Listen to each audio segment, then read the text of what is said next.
Unfortunately, you've grown up hearing voices that incessantly warn of government as nothing more than some separate, sinister entity that's at the root of all our problems. They'll warn that tyranny is always lurking just around the corner.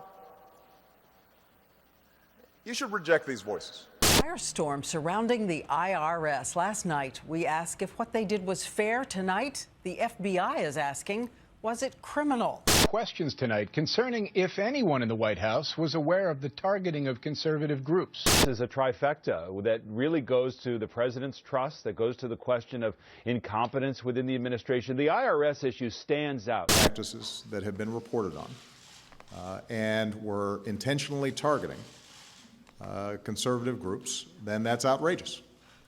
And there's no place for it. Outraged? Really? Want to try that again? Because it's strange to be outraged now about something you've been asking the IRS to do for years. Like in 2008, that's when your campaign's attorney, Bob Bauer, first petitioned the IRS to harass conservative groups like the American Issues Project. But things didn't stop there. You were just getting going. And you got the whole team involved. You remember August 27, 2010, right? That was the day your Democratic National Committee filed a formal complaint with the IRS to have your political opponents investigated.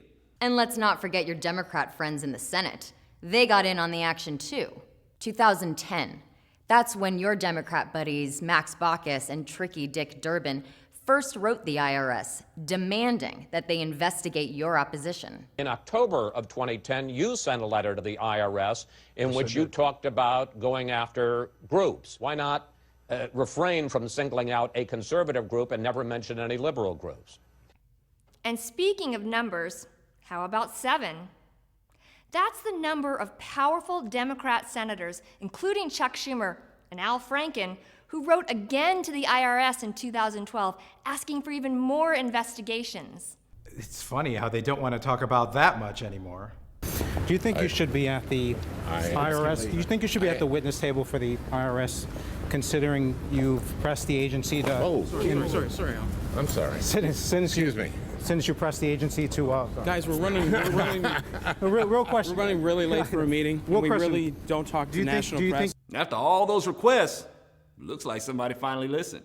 But she'd rather not incriminate herself. I've been advised by my counsel to assert my constitutional right not to testify or answer questions related to the subject matter of this hearing. 298. That's the number of conservative groups that were subject to unfair audits and intimidations after your request to the IRS. But this was just the work of a few rogue Cincinnati IRS desk jockeys, right? When they're looking at these entities, tax-exempt entities. Does it come back here to D.C.? There's two possibilities. Yes or no? Does it come back to D.C.? Yeah. 4. That's the number of IRS field offices we already know were involved in targeting conservative groups. And one thing they have in common, they all got their marching orders from Washington, D.C. Which, last time I checked, was not a suburb of Cincinnati. 5. That's the number of IRS officials in Washington, D.C. who have been fired so far, including prominent Democrat attorney Carter Hull. 7.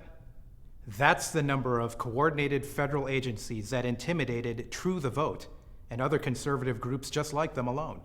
Not only IRS inquiries and audits, but visits from the ATF, visits from the FBI, visits from OSHA. And the way we've tallied it up is 5 FBI inquiries, 1 IRS visit, 3 IRS inquiries, 1 ATF audit, 1 OSHA visit, 1 Texas Commission on Environmental Quality audit, and 1 personal IRS audit. That's funny. I didn't know low-level IRS employees from Cincinnati controlled the FBI. Or the Department of Labor. Or OSHA.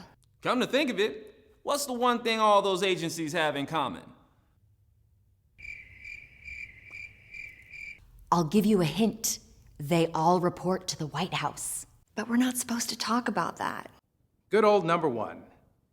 That's the number of times the acting head of the IRS visited the Bush White House over 8 years. 157. That's the number of times your IRS head visited your White House in 4. I hear with 160 visits, you get a free latte. 6 months. That's how long your White House knew about the IRS scandal and kept it a secret from the American public. Right before the presidential election.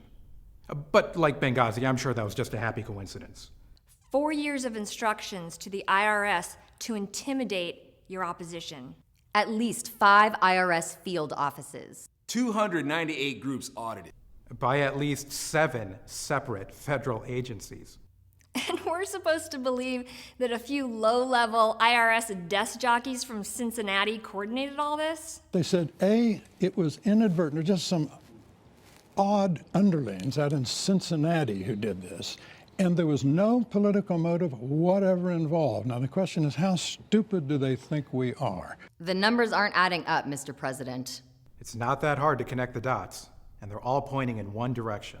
You and your Democrat cohorts demanded these investigations, Mr. President, and you got them. The mainstream media may not be interested in getting to the truth. I don't want to compare this in any way to Watergate. I do not think this is Watergate. Are these actually Watergate-esque? No, they're not. But the American people are. So it's time to stop the stonewalling. Stop pleading the fifth.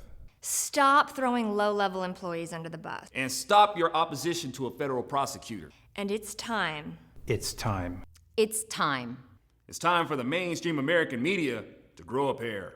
Stop waiting for the foreign press to do their job for them. And remember that they enjoy special protections in this country because they have a duty to speak truth to power in every administration. Not just the Republican ones. I recognize that in our democracy, no one should just take my word for it that we're doing things the right way.